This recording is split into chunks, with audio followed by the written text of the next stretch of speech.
Good morning to everyone. আশা করছি তোমরা সবাই ভীষণ ভালো আছো। আমি পূজা। চলো আমার একটা নতুন ভিডিওতে তোমাদের ওয়েলকাম। এখন আমি ঘুম থেকে উঠে পড়েছি, আর ঘুম থেকে উঠে আজকে আমার শরীরটা একদমই ভালো লাগছিল না।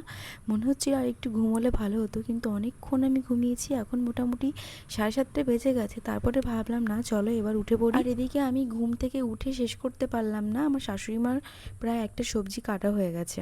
আর আজকে আমি আমার একটা পছন্দের রান্না শেয়ার করব তোমাদের সাথে। যেহেতু মাছ থেকে বরফ গলতে একটু সময় লাগবে, তো সেই কারণে আগে থেকেই বার করে রাখলাম। সেই সকালে তোমাদের সাথে ক্যামেরা অন করেছিলাম, তারপরে আর কোনো ভিডিও নিইনি। এখন মোটামুটি 12টা বেজে গেছে। ভাবলাম চলো দুপুরের রান্নাটাও করে নিই। আর এর আগের দিন আমি সৌরভের সাথে বাজারে গেছিলাম, তো সেখান থেকে একটা মাছ নিয়ে এসেছি, দেখতেই পারছো। আর সব থেকে পছন্দের মাছ হচ্ছে আমার ইলিশ মাছ, কিন্তু আমার বর, আমার শাশুড়ি মা, এনারা কেউ ইলিশ মাছ খেতে পছন্দ করেন না। আর সৌরভ তো কাটার জন্য মাছই পছন্দ করে না। আর ওর জন্য আমি একটু মাছের তেল তুলে রাখলাম, কারণ ও মাছের তেল, মাছ ভাজা এগুলো পছন্দ করে। আর যে সর্ষে পোস্ত এগুলো আমি মিক্সিতে পেস্ট করে নিয়েছি, তো সেগুলো এখন ছাঁকনা দিয়ে ভালো করে ছেঁকে নিলাম।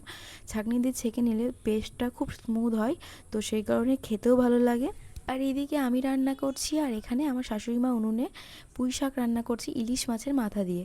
তো উনি তো গ্যাসে রান্না করতে গেলে খুব প্রবলেম হয়, তাই জন্য উনুনে বেশি রান্না করে। আর এখানে তো আমার রান্না প্রায় কমপ্লিট হয়ে গেছে। আর তারপরে আমি সুন্দর করে জায়গাটা পরিষ্কার করে নিচ্ছি, কারণ রান্নাঘর এরকম অগোছালো নোংরা হয়ে থাকলে আমার মোটেই ভালো লাগে না। তারপরে একবার করে তরকারিটাও দেখে নিচ্ছি। এদিকে আমার দেখতেই পারছো কতটা সুন্দর কালার হয়েছে।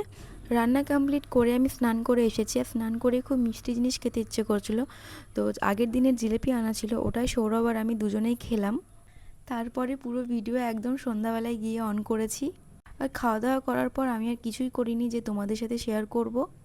আর কিছুদিন ধরেই সৌরভ বলছিল মোমো বানানোর জন্য, ওর খুব মোমো খেতে ইচ্ছে করছে, আর আমার তো মোমো ভীষণ ভালো লাগে। তাই ফ্রিজে কয়েকদিন ধরে চিকেন ছিল, তো সেই চিকেনটা দিয়েই আজকে সুন্দর করে মোমো বানাবো। চলো তোমরা ভিডিওটা দেখো।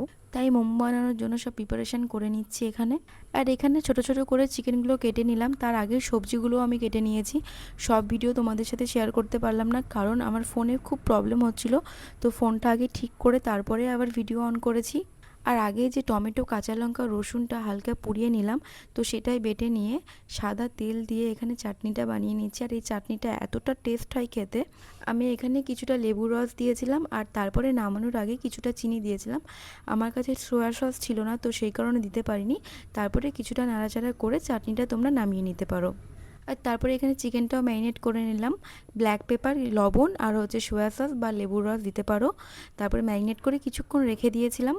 সব কিছু গুছিয়ে রেখে আমরা চলে এসেছিলাম চা খেতে। আর চা খাওয়ার পরে হঠাৎই মনে পড়েছে যে আমাদের মোমো বানাতে হবে। আর এখানে সৌরভ ধরেছে ক্যামেরা, আর আমি, শাশুড়ি মা দুজনে মিলে বানাচ্ছি মোমো। আর এই মোমো বানাতে গিয়ে যে কত রকমের কীর্তি হয়ে গেছে তোমাদের কি বলবো। মোমোর চেহারাগুলো তোমরা দেখলেই বুঝতে পারবে। আগে যখন বিয়ের আগে আমি আর মা বানাতাম, তখন তো ভীষণ হাসাহাসি করতাম, আর এখন এখানে, কারণ আমরা মোমোর শেপ সেরকমভাবে ভালো কেউই দিতে পারি না। যেহেতু আমাদের কাছে কোনো মোমো বানানোর পাত্র ছিল না, তাই এভাবে আমাদের মোমোগুলো স্টিম করতে হয়েছে। তো তারপরে ফাইনালি ভালোই হয়েছে খেতে। আজকের ব্লগটা তোমাদের কেমন লাগলো সেটা কিন্তু অবশ্যই কমেন্ট করে জানাতে ভুলো না। দেখা হচ্ছে নেক্সট কোনো ভিডিওতে, ততক্ষণ তোমরা সবাই ভালো থেকো। টাটা।